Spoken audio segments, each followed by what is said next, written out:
deveria ser a ética que conduziria a intolerância não é o fato que a gente não conhece o outro, mas o fato que a gente não conhece a gente mesmo. Quer dizer, nós temos elementos estranhos em nós mesmos, que aparecem nos sonhos, nos atos falhos. Então, não tem nenhum palco para a gente subir, como se você estivesse em um lugar superior. Tão bom você é, tão íntegro, tão conciso, tão sem falhas, que você sobe um lugar a ponto de ter tolerância pelo outro. Isso é uma posição intolerante.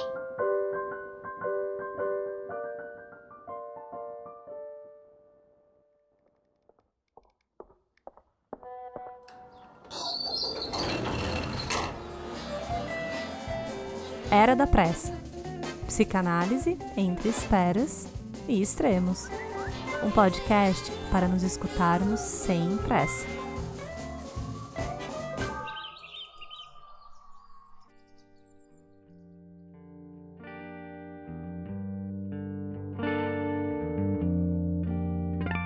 A gente não lida muito bem com o diferente.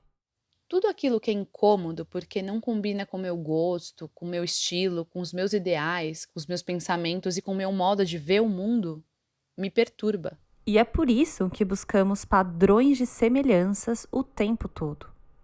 Rechaçando o que identificamos como estranho, nos protegemos raivosamente contra aquilo que mais tememos existir em nós.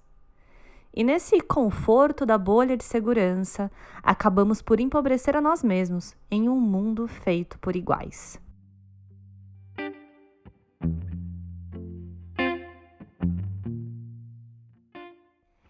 Oi, oi! Agora começa o nosso 4º episódio, A Intolerância na Pressa. Eu sou a Fernanda Fázio, psicanalista, e lhe convido para buscar comigo as nossas raízes da intolerância. No episódio anterior sobre humor e palhaço, o clown, a escuta na pressa, falamos sobre o nariz vermelho como a máscara da alteridade por excelência. Na conversa com a Beth Dorgan, percebemos como o clown revela um espelho distorcido de nós mesmos, mostrando, através do riso, os aspectos que não toleramos em nós. Como vimos, o nariz vermelho está fora. Ocupa um lugar diferente dos padrões e ideais sociais, dos espaços valorizados. E, claro, rir de si mesmo e dos outros é uma das possíveis armas contra a intolerância, mostrando que são justamente os desencontros que trazem possibilidades de encontro. Podemos entender o clown, de certo modo, como o lugar do terceiro excluído que a psicanálise tanto aborda. Terceiro o quê? Quem? Eu explico. O lugar do terceiro não é nada fácil. Agora vem a psicanálise. A travessia do Édipo não é uma tarefa simples, mas uma passagem necessária para sairmos da unidade básica, eu e você, que vem da relação fusional mãe e bebê somando 1, para então encontrar o lugar da diferença, do 3, da possibilidade de estabelecer outros modos de relação e entrar na cultura. Essa articulação parece falhar quando não há diferenças, onde esse terceiro não cabe. E aqui estamos falando das relações fusionais, em que estar junto é se indiscriminar, deixar de existir. O que eu quero dizer é que, por mais difícil que seja ocupar e aceitar o lugar do terceiro, a sua existência é fundamental para darmos espaço para a alteridade, aquele lugarzinho onde o outro cabe em mim. Assim, no episódio de hoje, vamos entender melhor como e por que os mecanismos psíquicos da intolerância acontecem. E se você ainda não ouviu, você pode acessar o 3º episódio, partes 1 e 2, no Spotify, no SoundCloud ou no YouTube.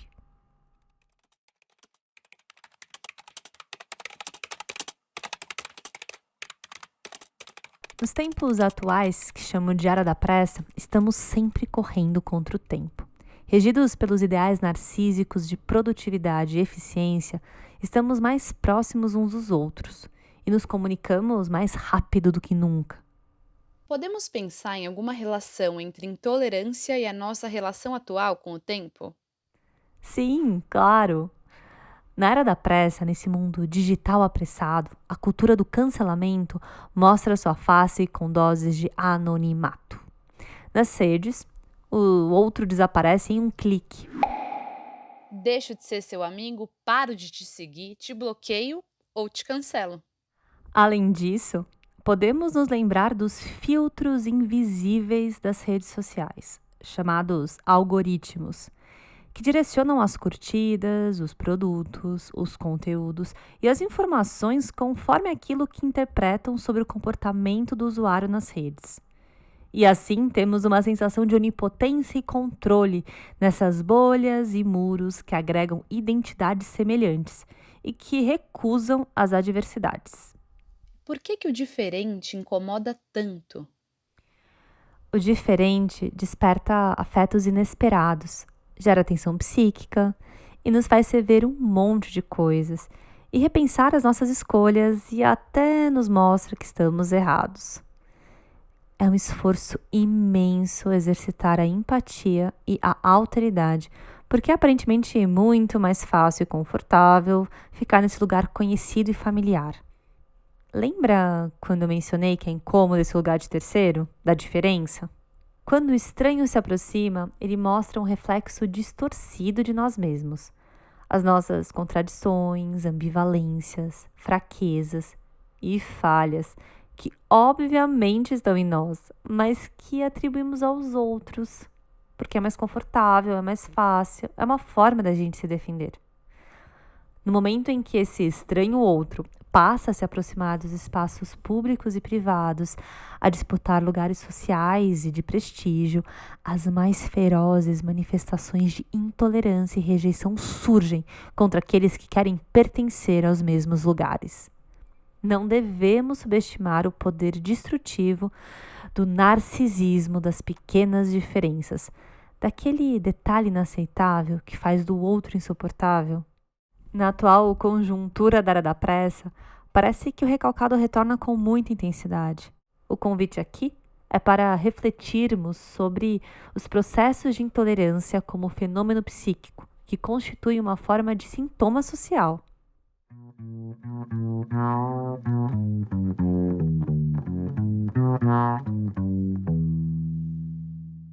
Os extremos em muito se parecem, e a intolerância talvez seja o que mais se destaca. A segregação faz parte da própria lógica da intolerância, e assim, como defesa, nos afastamos daquilo que desconhecemos, deixando bem longe esse estranho familiar intolerável. Mas de onde vem tanta intolerância? Pensando nessa questão, entrevistei o professor e psicanalista João Ângelo Fantini, autor do livro Raízes da Intolerância, da editora Eduscar. Fantini é professor da USP, PUC São Paulo e da Universidade Federal de São Carlos. No seu livro, que foi finalista do Prêmio Jabuti em 2015, Fantini trabalha juntamente com pesquisadores estrangeiros e brasileiros, como Christian Dunker e Oscar Cesarotto, o tema da intolerância, a partir dos processos psíquicos de subjetivação, e nos possibilita entender como isso aparece nas relações sociais e na cultura.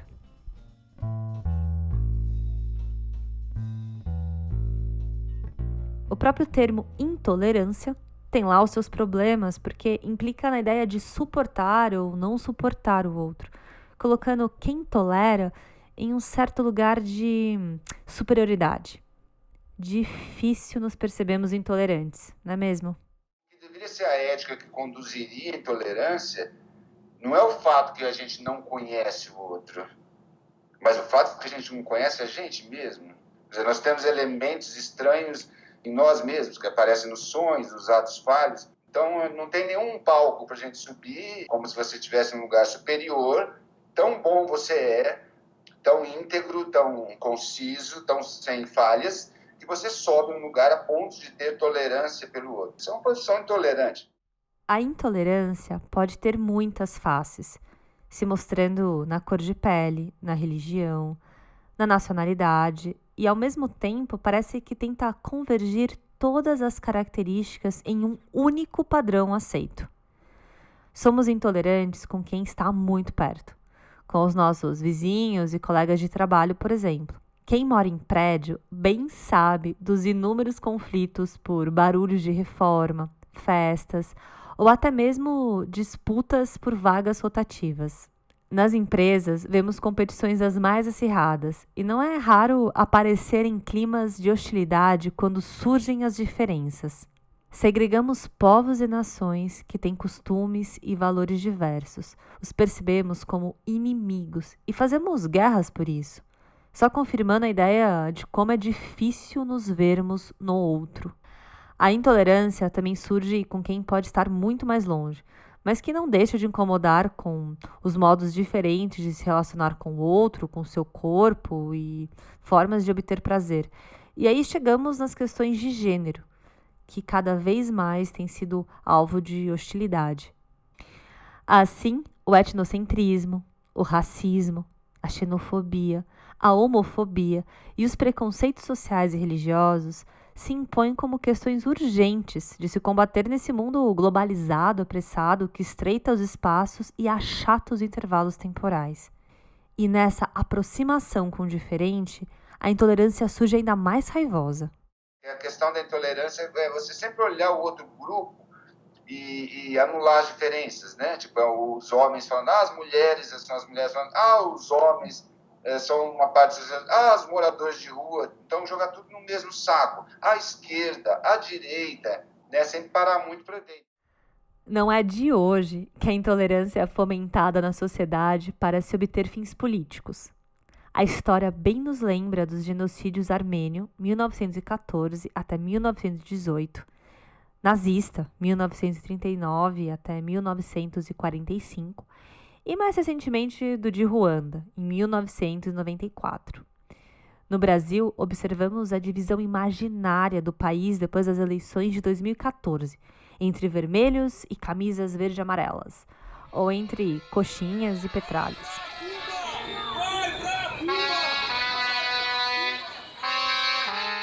Ainda que menos intensa do que na Europa e nos Estados Unidos, acompanhamos no Brasil a intolerância na manifestação da xenofobia contra imigrantes pobres e refugiados, tais como haitianos ou venezuelanos, acontecendo de forma cada vez mais explícita. Fantini traz as ideias do economista francês Thomas Piketty, presentes no livro O Capital do século XXI, para mostrar que as brigas identitárias promoveram um enorme acúmulo de capital, que aumentou a desigualdade social, evidenciando que a intolerância não se restringe às questões subjetivas. Essas questões de intolerância, elas não ficam ligadas só a questões subjetivas, elas produzem riquezas, elas separam riquezas, segregam pessoas economicamente. E nós estamos há tempo nisso, e hoje é uma questão que não é possível mais a gente evitar. Essa luta identitária ela é muito forte, a luta dos negros, etc. Agora, nós não sabemos ainda como organizar isso, de certa maneira, que a disputa ou a discussão sobre o capital, ele alerta muito, especialmente o ponto dele principal, sobre propriedades. Né? Ele fala, enquanto isso, não houve nenhuma luta, falando inclusive do governo brasileiro, né, do governo de esquerda brasileiro, que ficou muitos anos aqui e não promoveu nenhuma espécie de, por exemplo, taxação sobre grandes fortunas. Ninguém mexeu nisso. Então, quem era mais rico continuou mais rico do que era. Então, não houve uma discussão fiscal, ele diz assim, não houve uma discussão fiscal nem sobre grandes propriedades. Né? Enquanto isso, a luta identitária cresceu bastante nesse período de esquerda. Mas não promoveu, diz ele, não promoveu necessariamente mudança econômica, que também é uma das bases da intolerância, quer dizer, uma questão que afeta diretamente a intolerância. Para pensar sobre a intolerância e as suas raízes do interior do sistema ideológico brasileiro, perguntei como as obras de Sérgio Buarque de Holanda, Raízes do Brasil, e os estudos de Gilberto Freire, Casagrande Senzala, nos ajudam a entender a intolerância em nosso país.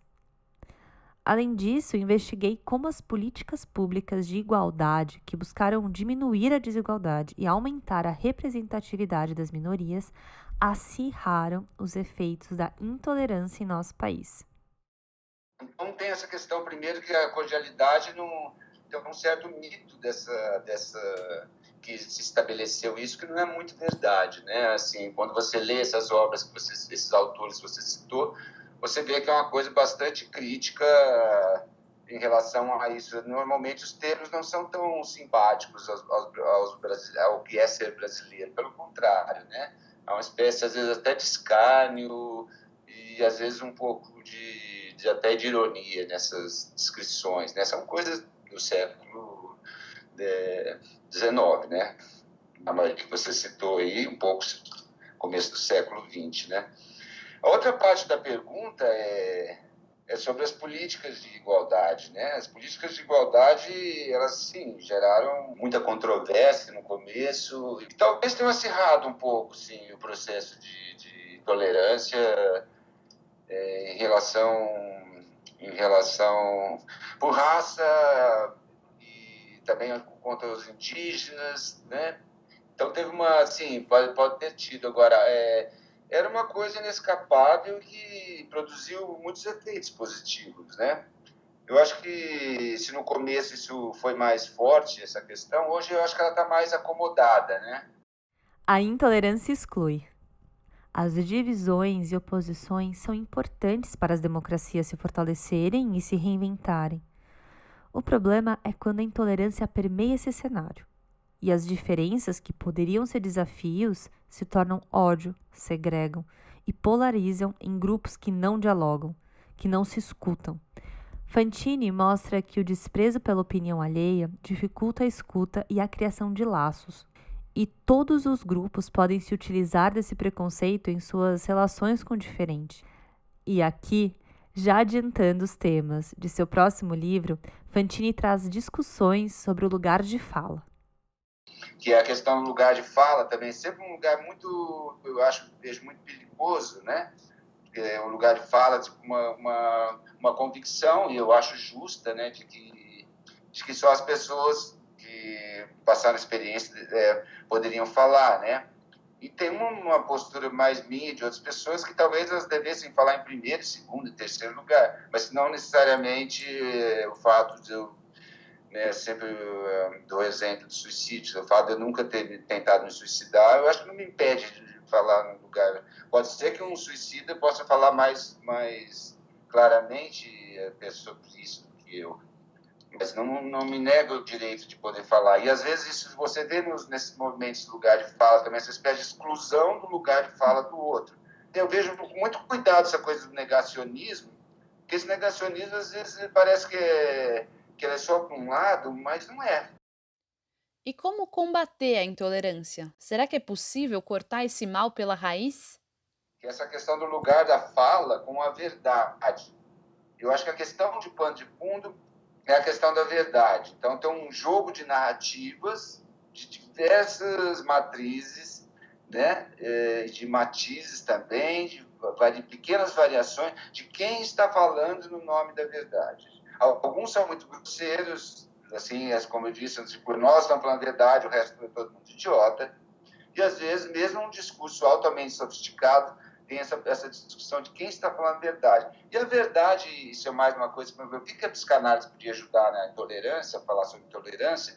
A psicanálise pode ajudar muito a falar sobre verdade, sabe? A desconstruir um pouco essa ideia de que existe uma verdade que a gente vai lá e vai achar ela, né? A psicanálise fala da verdade de cada um, etc. Então, desmonta um pouco essa ideia de que se você estudar mais, você sabe a verdade, ou você não sabe porque você é idiota, ou o outro não sabe porque ele é idiota, que é uma base bem consistente do que a gente chama de intolerância. Para ilustrar essa questão, vamos agora escutar um depoimento real sobre a ocupação de diferentes espaços e sobre a dificuldade de pertencer.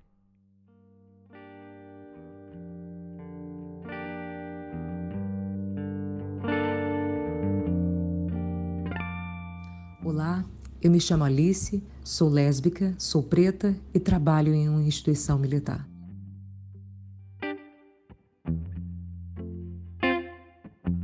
Por sempre considerar importante a ocupação de todos os espaços, eu ingressei no setor público já me assumindo como lésbica. Eu sou tratada de forma respeitosa pelos colegas, motivo que até me trouxe uma certa surpresa. Eu imaginei de forma preconceituosa, confesso, que em um ambiente conservador e masculino eu fosse sofrer diversos desconfortos, o que não aconteceu.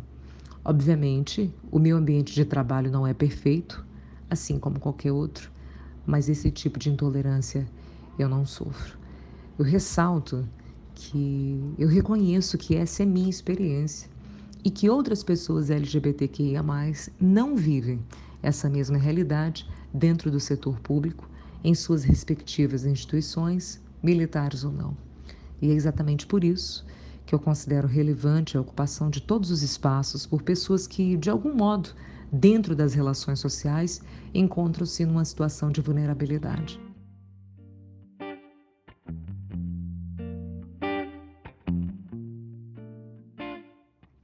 Sobre intolerância, eu destaco que passar por ambientes distintos tem sido uma experiência maravilhosa para mim. Eu percebo que há sim intolerância em todos os espaços e noto também que nós precisamos naturalizar a pluralidade das pessoas. Eu digo isso porque a sociedade ainda tem sim uma certa dificuldade em aceitar a figura da mulher como agente de segurança pública, sobretudo se durante um atendimento à população a pessoa suspeita de ter cometido alguma ilegalidade for homem. Ou seja, eu já passei por situações em que eu pedia algo de forma educada ao cidadão e não era atendida. E nitidamente ele só foi atender quando solicitado por um colega homem. Além disso, a intolerância também veio de espaços não esperados na minha vida. Antes de trabalhar como militar, eu trabalhava com arte. Cheguei, inclusive, a trabalhar profissionalmente com música. Eu senti, por parte de alguns conhecidos que trabalham com arte, uma intolerância em aceitar que, neste momento da minha vida, esse é o espaço que eu quero ocupar dentro da sociedade. Para alguns, eu notei que a minha farda não foi muito bem recebida. Eu percebi também que acharam que eu havia mudado meu modo de pensar e agir e que automaticamente, para essas pessoas, eu havia me tornado alguém que concorda com o exercício da minha função de forma truculenta ou até mesmo que eu faça parte do grupo de profissionais que agem dessa forma, o que não é real. Daí eu sempre me pergunto, sabe, como a gente vai mudar a segurança pública brasileira se a gente não começar a ocupar esses espaços e começarmos a validar a existência de bons profissionais? A luta por uma sociedade melhor, ela deve sim advir de todos os espaços, de todas as frentes. Eu não acredito em muros, eu realmente acredito em pontes de comunicação e por isso eu friso tanto a necessidade de acolhermos os bons profissionais de segurança pública. Eu sempre digo que em tempos de intolerância, de todos os lados, em todos os espaços, é importante entender que o problema não é a fada, e sim quem a veste.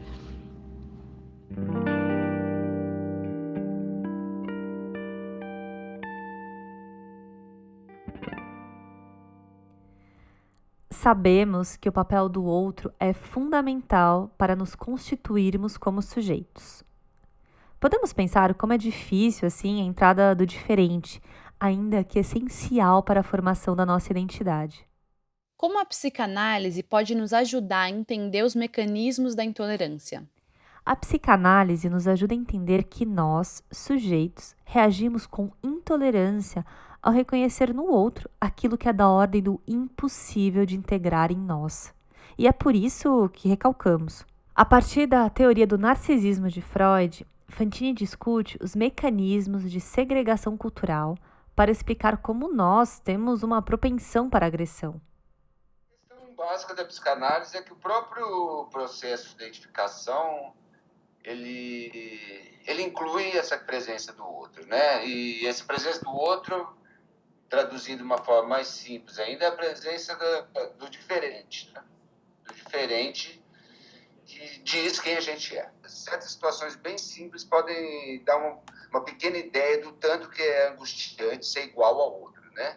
Por exemplo, às vezes dando aula desse exemplo, você vai numa festa e tem uma pessoa com uma roupa exatamente igual à sua. Normalmente isso não constitui um motivo de alegria, normalmente é um motivo de angústia, né?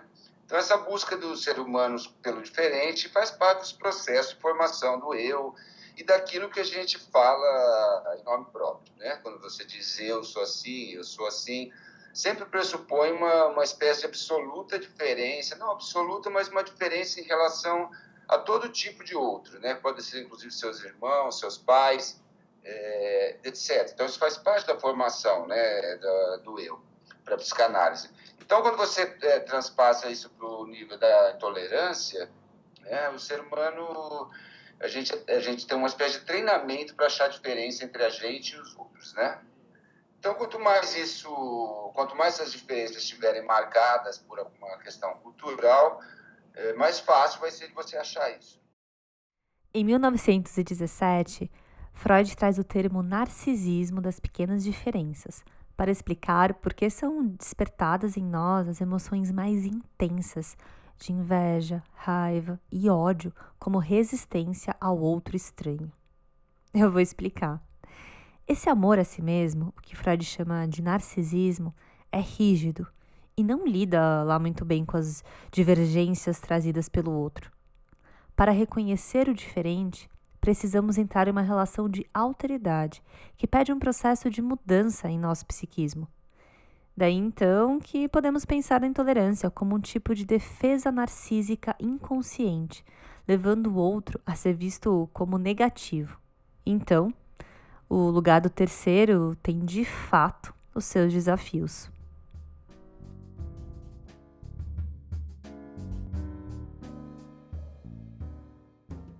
Pensando na nossa atual conjuntura, a ideia de vírus traz muitas metáforas para refletirmos sobre a intolerância com o outro. Será que podemos também falar em novas formas de intolerância com os grupos de risco, como os idosos, os diabéticos, os hipertensos e os mais vulneráveis que têm maior propensão a desenvolver as complicações com a Covid-19 e que nos levam a trazer esse terceiro para mais próximo da gente? Quando começou a história com os mais idosos, parecia que era uma coisa muito caridosa, de cordial, para usar o termo batido no Brasil. Vamos proteger os velhinhos e tal. Passado um mês ou menos que isso, já tinha umas pessoas vestidas no supermercado com roupa de capeta, espetando velhinhos com garfo. Várias coisas promovidas para espantar as pessoas da terceira idade dos supermercados. Pessoas passavam de ônibus e catando as pessoas meio como se fosse na marra e botando dentro de... recolhendo. Entende? Então, essa coisa que parecia muito amorosa, não era. Tipo, era um processo de intolerância. Recolhi o trecho do livro de Fantini para comentarmos. O professor Oscar Cesarotto, um dos coautores, escreve: Na civilização contemporânea, contemporizar o próximo não familiar é um desafio constante. A era da globalização resultou na era da imigração, quando a fome, a guerra, a peste e a morte assolam a terra natal, os fados obrigam a ir embora. Expatriados, retirantes, exilados e banidos são vistos como invasores pelos habitantes das cidades e países que não os convidaram. Como pensar essas questões nesse momento de pandemia em que a intolerância só aumenta enquanto as fronteiras se fecham? O que a gente pode esperar disso? Bom, a gente tinha antes da pandemia, né, que vamos dizer que ainda haverá que ser analisada, haverá que ser recolhidos os cacos e vistos os danos, que a gente não tem a mínima ideia sobre isso. Antes já existia um movimento muito forte de exclusão e de intolerância em relação ao estrangeiro, vamos chamar assim, né? Mas vamos falar estrangeiro porque no Brasil nós temos uma espécie de xenofobia interna, especialmente no Sul, contra os nordestinos também. Então, veja como essa coisa imaginária ela pode se construir de diversas maneiras, não necessariamente que a pessoa é estrangeira, mas porque, às vezes, um sujeito, mesmo sendo brasileiro, pode ser tratado como estrangeiro. Então, isso já existia no mundo, inclusive no Brasil. Só na Segunda Guerra Mundial a gente viu alguma coisa xenófoba no Brasil, e depois nunca mais. O brasileiro sempre tido como um sujeito que recepciona bastante bem os estrangeiros de qualquer nacionalidade, mas de certa maneira a gente tinha uma história com estrangeiros europeus, etc. E o Brasil também, quer dizer, fora do Brasil isso já acontecia muito, e o Brasil, nesse começo do século, depois de 2010, começa a receber estrangeiros não tão ricos, ou etc., vindos da África, etc., bom, e aí as questões aqui em São Paulo, por exemplo, começam a aparecer, não ficaram tão graves, mas começam a se dar tiros de chumbinho, pessoas a promover certas coisas ligadas à intolerância. Então, as coisas mudam um pouco, inclusive aqui no Brasil, né? Então, essa coisa do estranho, do estrangeiro, ela se renova, né? Para dar um exemplo mais contemporâneo, já falando sobre a pandemia um pouco, eu vejo como um absurdo essa ideia que está se replicando de que a culpa pela transmissão está sendo apontada diretamente quanto às pessoas, quando a ciência nem sabe direito como que isso se transmite. Eu vi o caso parece que é um professor, não sei quem, que foi para a Itália, e esse cara ele ficou com a peste de que ele trouxe o coronavírus para o Brasil.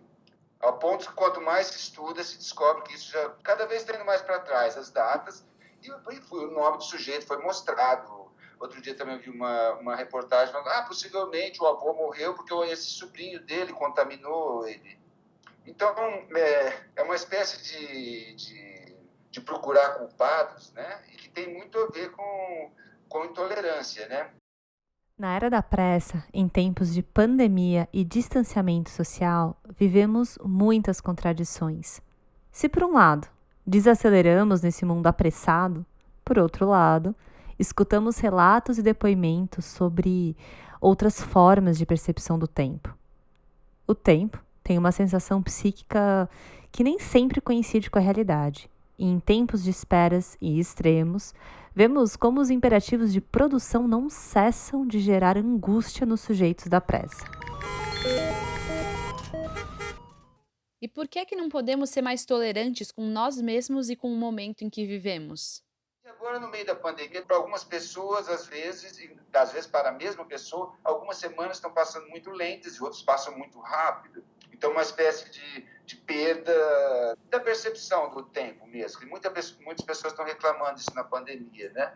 De que podia existir isso. Então, para juntar tudo que eu falei antes, quer dizer, a sensação, às vezes, de que isso é um tempo perdido, a pandemia foi um tempo perdido, outras pessoas possam, não, foi um tempo muito ganho, eu aumentei, né, eu estudei mais, ganhei coisas novas que eu não sabia fazer, entende? Como essa espécie de injunção, ela não cessa de forçar sobre o sujeito, mesmo uma pandemia dessa, as pessoas só ficam em casa, claro, se você tiver dinheiro para não morrer de fome, né, fica em casa, não precisa fazer nada. Mas mesmo assim as pessoas continuam se autocobram sobre ter que fazer alguma coisa. E muitas pessoas também que acho que questionaram bastante a sua vida, quer dizer, em termos lacanianos, para não complicar quem está ouvindo, chamaria isso, foi um evento da ordem do real, né?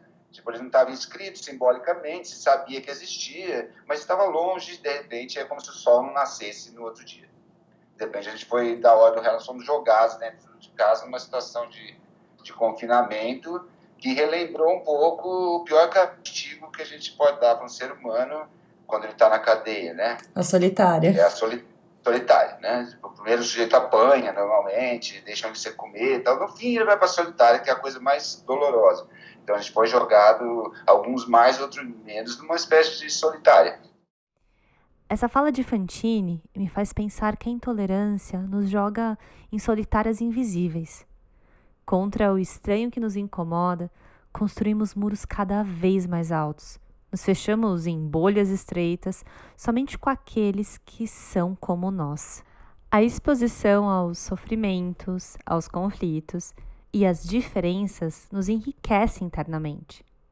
Nos tornamos pessoas mais coloridas com as adversidades porque temos a chance de entrar em contato com outros afetos, com outras percepções de mundo e com novas chaves de pensamento que nos provocam a sair das bolhas e a quebrar os muros que nos aprisionam em nós mesmos.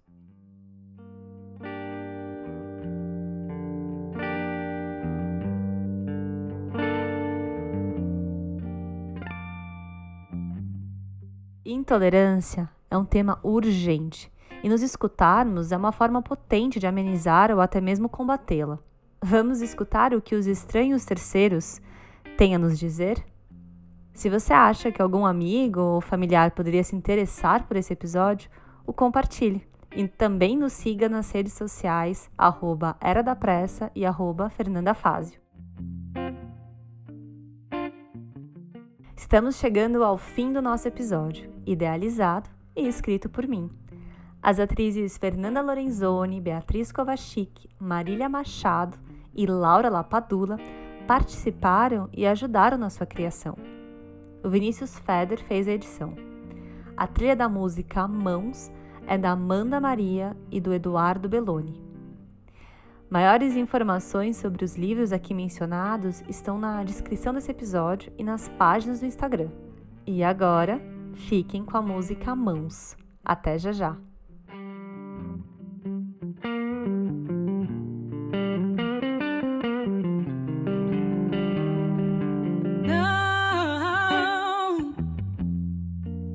Não negue um abraço ao irmão. Não deixe-o de lado no chão. Desfaça esses nós com suas mãos. Sejamos amor com paixão. Aviva as batidas do peito e o céu com vontade de rir. Não cessa por não ter respeito. Espera os caminhos se abrir. Se abrem com suas mãos, caminhos tão tortos e sãos. Se abrem com a força das mãos, caminhos tão tortos